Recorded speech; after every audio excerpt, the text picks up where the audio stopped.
Welcome to We Learn, Session 3 of Management Accounting. In this session, the topics covered are ratio analysis, its meaning, nature, uses and limitations of ratios, then explanation of types of ratios, that is liquidity, profitability ratios, turnover and solvency ratios, and construction of financial statement from ratios. So here we will discuss about ratio. कैसे ratio का meaning क्या है, ratio analysis कैसे important है, क्या इसके uses हैं, this we will discuss in this session. First is the meaning of ratio analysis. Right, so ratio analysis एक हमारा टाइप है फाइनेंशियल एनालिसिस में. जो हम फाइनेंशियल एनालिसिस करते हैं उसको हम रेशियो की हेल्प से करते हैं. सो बेसिकली जो एब्सोल्यूट फिगर्स हैं which are expressed in monetary terms in financial statement by themselves, these are meaningless.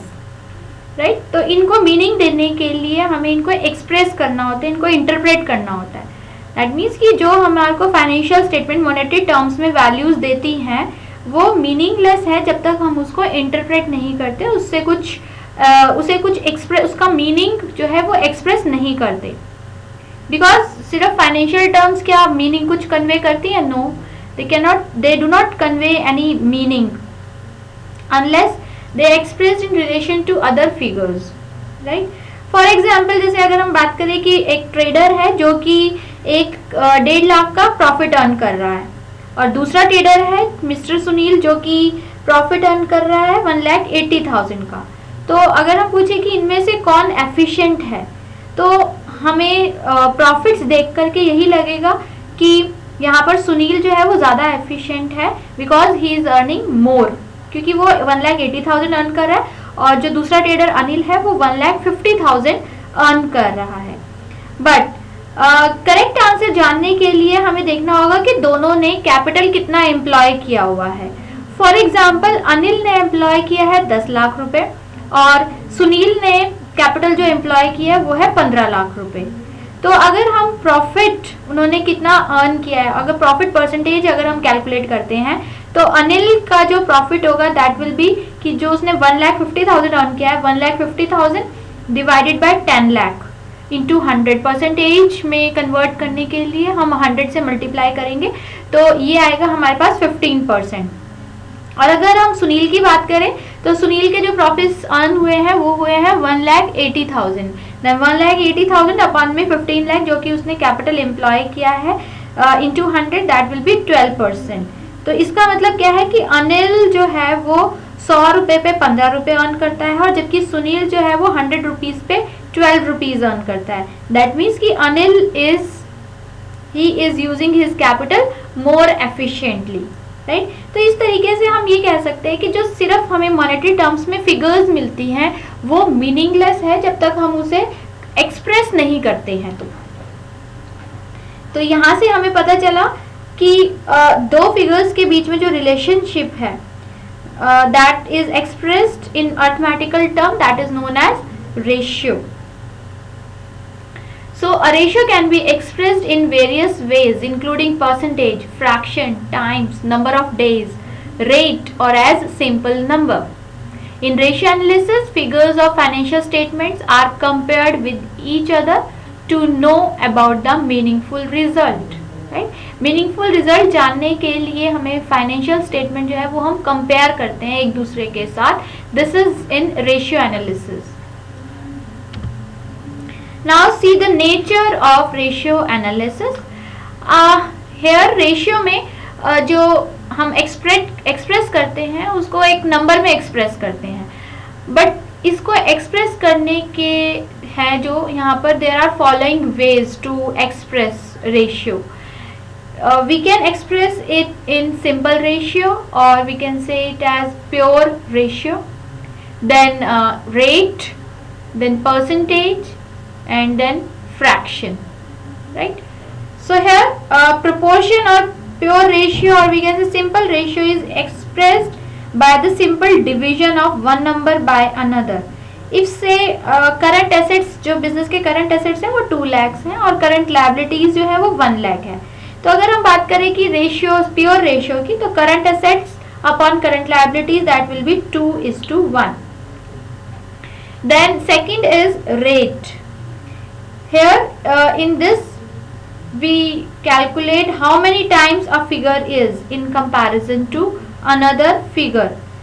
If let's say कि फर्म की जो क्रेडिट सेल है for a year, during the year वो 2 लाख रुपीज है और उसके जो डेटर्स हैं at the end of the year वो हैं 40,000.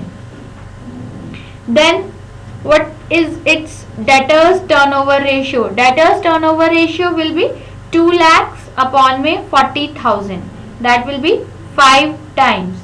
तो इसका मतलब क्या है कि जो क्रेडिट सेल्स हैं that is these are 5 times in comparison to debtors. Next, third point is percentage. In this type the relation between two figure is expressed in 100. If let's say कि फर्म की जो capital है वो 10 lakh rupees है और उसके जो profit है वो 2 लाख है. दैट मीन्स कि अगर हम ratio of profit to capital की बात करें परसेंटेज टर्म में, that will be 2 lakhs upon में 10 lakhs into 100, that is 20%. Right. उसके बाद फ्रैक्शन की बात करते हैं. फ्रैक्शन में अगर हम देखें तो प्रॉफिट क्या होगा, that is 1/5 of capital. Right, so there are various ways by which we can express ratio. Now are the uses of ratio analysis. Financial statement जो कि प्रॉफिट एंड लॉस अकाउंट और बैलेंस शीट है वो हम prepare करते हैं at the end of the year, but जो it do not convey to the reader the real profitability and financial health of the business. Right. तो उसके लिए हमें क्या है कि they contain various facts and figure and it is for the reader to conclude whether these facts indicate a good position, managerial position और bad managerial position. तो ratio analysis एक इंपॉर्टेंट टूल है जिसकी हेल्प से हम financial statement को analyse कर पाते हैं और ये हेल्प करता है रीडर को कि फर्म की liquidity, solvency position, profitability position को एनालाइज करने में. इसमें जो फर्स्ट यूज है for ratio analysis is helpful in analysis of financial statements. That means कि जो रेशियो एनालिसिस है it's an extremely useful device for analysing financial statements. तो ये बैंकर्स की, क्रेडिटर्स, इन्वेस्टर्स, शेयर होल्डर्स, इन सभी की हेल्प करता है और इससे इन सभी को मालूम पड़ता है कि फर्म की कितनी प्रॉफिटेबिलिटी है, फर्म की कैसी फाइनेंशियल हेल्थ है.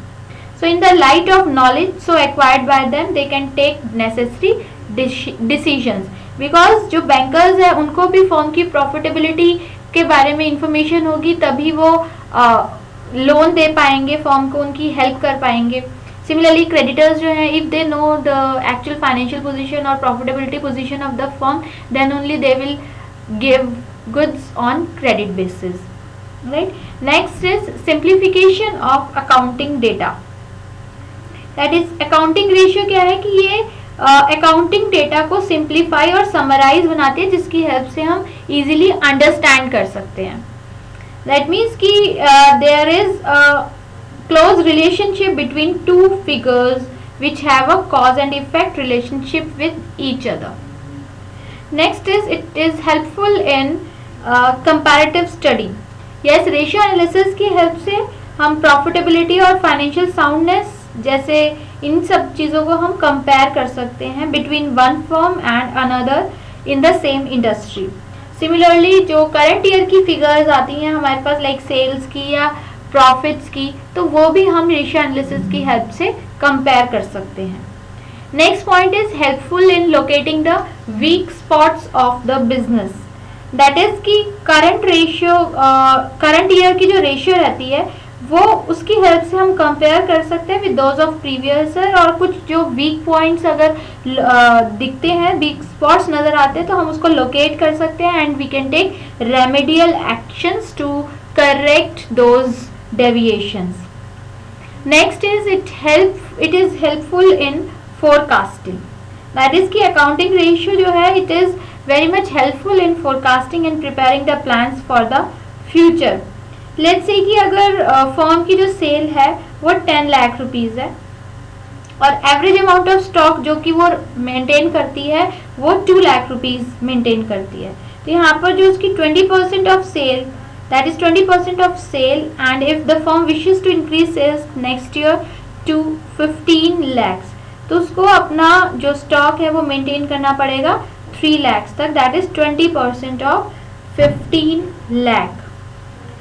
Similarly, other estimates for future can also be worked out with this. Next is estimate about trend of the business. That means कि अगर अकाउंटिंग रेशियो हम प्रिपेयर करते हैं for a number of year, तो इससे हमें पता चलता है और ये रिवील करती है कि हमारे बिजनेस का कैसा ट्रेंड चल रहा है. ट्रेंड इन द सेंस कि trend of cost, trends of sales, trends of profit, इस चीज़ को हम इजीली एनालाइज कर पाते हैं with the help of ratio analysis. Next is fixation of ideal standards. That means कि रेशियो जो है वो हेल्प करती है in establishing the ideal structures और ideal standards of different items of the business.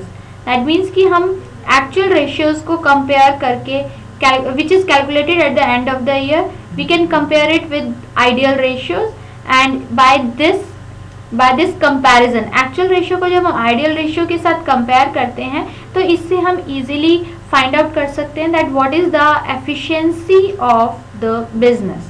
So efficiency of business can easily be measured with the help of this, right?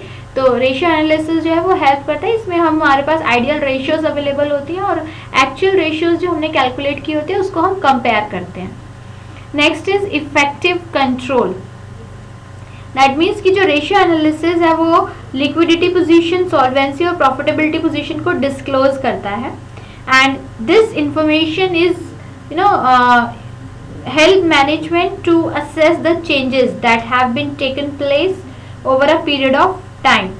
तो ये managerial functions को करने में हेल्प करता है, like planning function, organising, directing, communicating, coordinating और controlling more effectively. तो ये जो मैनेजरियल फंक्शंस हैं इन सब चीज़ों में हेल्प करता है कि वो कैसे काम करे ऑर्गेनाइजेशन.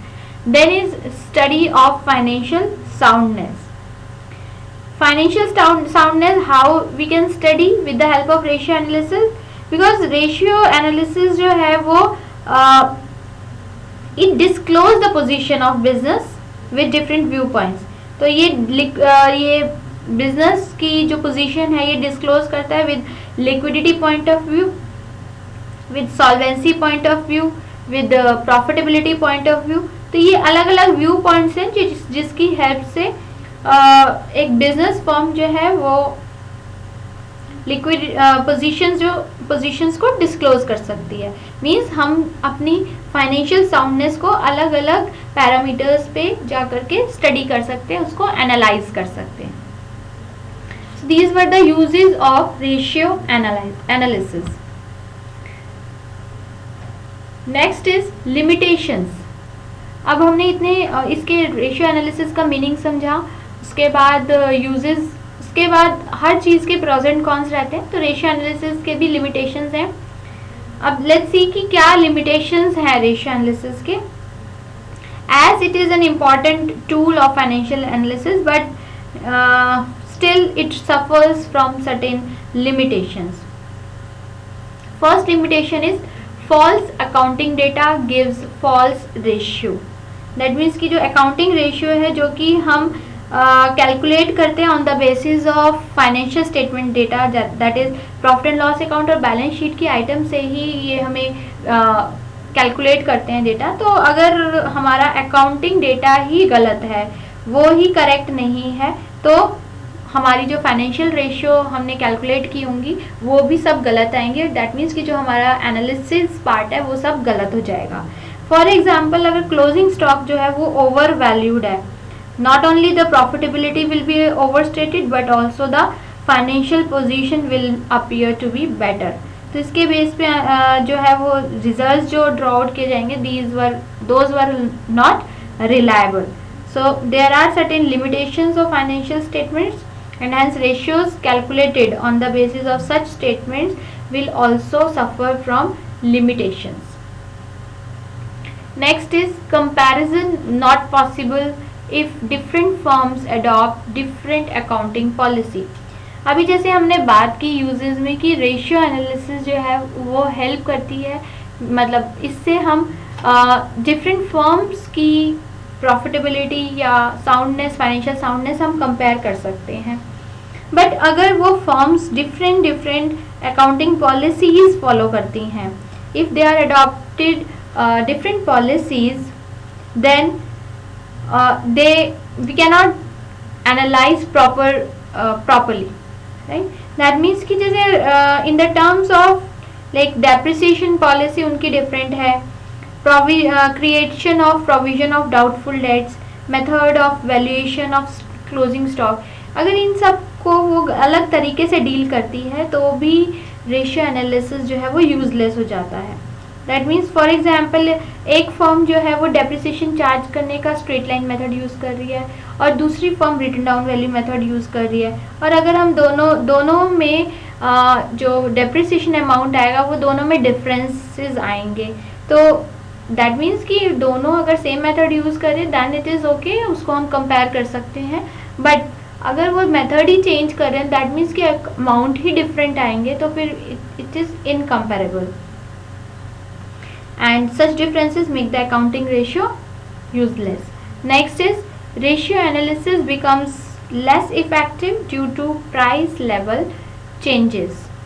That is, अगर price level जो है वो change होते रहते हैं and the ratio of various years cannot be compared. For example, जैसे एक firm जो है वो 1000 machine sell करती है for 10 lakh during the year 2000. And it again sell 1000 machines of the same type in 2003, but owing to rising prices sale price जो है वो 15 लाख हो गई है. तो अगर हम रेशियोज के बेसिस की बात करें, रेशियो के का कंक्लूजन की बात करें तो सेल्स जो है वो हमारी 50% से इंक्रीज हो गई, but actually sales have not increased at all.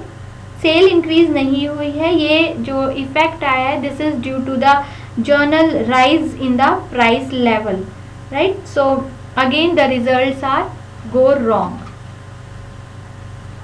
Next point is ratios may be misleading in the absence of absolute data. Here ratios जो है वो हमें हमारे जो रिजल्ट्स हैं वो गलत देती हैं अगर हमारे पास एब्सोल्यूट डेटा ही प्रॉपर नहीं है. लेट्स से कि एक कंपनी जो कि 10 lakh metre of cloth produce करती है 2000 में एंड 15 लाख 2003 में प्रोड्यूस करती है, तो यहाँ से उसकी प्रोग्रेस पता चल रहा है कि नियर अबाउट 50% की प्रोग्रेस है. बट अगर कंपनी वाई अपना प्रोडक्शन जो रेज करती है वो 10,000 से 20,000 मीटर्स तक वो रेज करती है, तो यहाँ पर जो प्रोग्रेस हो रही है वो 100% की प्रोग्रेस हो रही है. तो अगर हम दोनों फर्म को कंपेयर करते हैं on the basis of ratio, that will disclose that second firm is more active than the first firm, right? Such conclusion is misleading because क्योंकि दोनों का साइज जो है फर्म का वो डिफरेंट है. So essential to study the ratio along with the absolute data on which they are based, right? तो यहाँ पर क्या है कि जो साइज ऑफ फॉर्म है वो डिफरेंट है, तो उसकी वजह से जो प्रोडक्शन है वो भी डिफरेंट आ रहा है. बट हम उस चीज़ को कंसिडर नहीं कर रहे हैं, हम सिर्फ ये चीज़ देख रहे हैं कि कितनी उनकी सेल इंक्रीज हुई है, उनका प्रोडक्शन कितना इंक्रीज हुआ है, तो उससे हमारे रिजल्ट्स भी गलत आएंगे. Next is limited use of single ratio. That means limited use of single ratio means the analyst should not merely rely on single ratio. एक ही रेशियो उसको कैलकुलेट नहीं करनी चाहिए, उसको अलग अलग डायमेंशन से फाइनेंशियल रेशियो एनालिसिस करना चाहिए. He should study several connected ratio. जब एक कंक्लूजन तक पहुंचने के लिए he should use different ratios. अगर वो करंट रेशियो फर्म की सेटिस्फैक्ट्री दिखा रही है और उसको फिर दूसरी रेशियो भी कैलकुलेट करनी चाहिए लाइक क्विक रेशियो. सिर्फ करंट रेशियो के बेस पे ही अपने रिजल्ट्स नहीं देने चाहिए, उसी के बेस पे अपना कंक्लूजन नहीं देना चाहिए, बल्कि उसको क्विक रेशियो भी कैलकुलेट करनी चाहिए. समटाइम्स क्विक रेशियो में be unsatisfactory. Right. Next is window dressing. Window dressing का कॉन्सेप्ट कुछ इस तरीके से है कि इसमें जो कंपनीज हैं वो अपनी बैड फाइनेंशियल पोजीशन को छिपाने के लिए अपनी बेटर पोजीशन शो करती है. Right. So here they change their balance sheet in such a way that important facts and truths may be concealed, ताकि एक्चुअल फिगर्स को छिपाया जा सके. इस तरीके से बैलेंस शीट में अपनी पोजीशन शो करती है फॉर्म. सो इधर करंट एसेट्स जो है कंपनी के वो है 2 लाख अगर, और करंट लायबिलिटीज है 1 लाख. तो इसके अकॉर्डिंगली करंट रेशियो जो हुई वो हुई 2:1. But after this it purchased goods 1 lakh for credit in 1 month. And if it recalls purchases the current assets जो है उसके इंक्रीज होकर के 3 लाख हो जाते हैं और करंट लायबिलिटीज जो है वही 2 लाख रहती हैं, 2 लाख हो जाती हैं. तो यहाँ पे करंट रेशियो जो है वो reduce to 3:2 और 1.5:1. दैट मीन्स कि कंपनी जो है it may pass the entry for purchase in the beginning of the next year और may postpone the purchase for few days. This is what window dressing, जहाँ पे वो अपनी actual financial position को conceal करती है. Next limitations include that is lack of proper standards. That means कि circumstances they differ from firm to firm. जैसे कि situations जो है वो differ करती है, इसी तरीके से हम कोई भी single standard ratio जो है वो fix नहीं है. It cannot be fixed for all firm against which the actual ratio may be compared. Right? जैसे current ratio 2:1 है. It is generally accepted as ideal ratio. That means कि current asset जो है एटलीस्ट ट्वाइस होने चाहिए आपकी current liabilities से, जिससे कि कंपनी जो है अपनी करंट लायबिलिटीज को टाइमली पेमेंट कर सके. Next is ratio alone are not adequate for proper conclusions. Yes, जो भी हम एनालिसिस डिराइव करते हैं through ratio analysis, these are not sure indicators. By this we can not say कि firm की फाइनेंशियल पोजीशन जो है वो बहुत अच्छी है या फर्म की प्रॉफिटेबिलिटी पोजीशन जो है वो बहुत अच्छी है या अच्छी नहीं है. They just indicate the probability of favourable और अनफेवरेबल पोजीशंस. तो एनालिस्ट को चाहिए कि वो अपने इन्वेस्टिगेशंस को और थोड़ा सा इंक्रीज करे और अपनी जजमेंट एनालिसिस करे एंड सो दैट कि वो करेक्ट डिसीजन पर पहुंच सकें. So this is for the reason that an analyst has to use other tools of financial analysis. तो उसको और भी tools हैं जो कि use किए जा सकते हैं for analysis purpose. Next is the effect of personal ability and bias of analyst. जो कि another point है, एक ध्यान रखना पड़ता है. Different persons draw different meaning for different terms. जैसे एक analyst जो है वो रेशियोज कैलकुलेट कर रहा है profit after interest and tax, इस चीज़ को कंसिडर कर रहा है, जबकि जो दूसरा एनालिस्ट है वो जो प्रॉफिट्स कंसिडर कर रहा है वो before interest and tax consider कर रहा है. और अगर हम थर्ड एनालिस्ट की बात करें तो वो फिर से profit after interest but before taxes consider कर रहा है. तो इस वजह से जो कंपैरिजन्स है वो काफ़ी ज़्यादा कॉम्प्लेक्स हो जाते हैं और रिजल्ट्स भी हमारे रॉन्ग आते हैं. So these were the limitations of ratio analysis. Rest part of this session will cover in part 2. Thank you.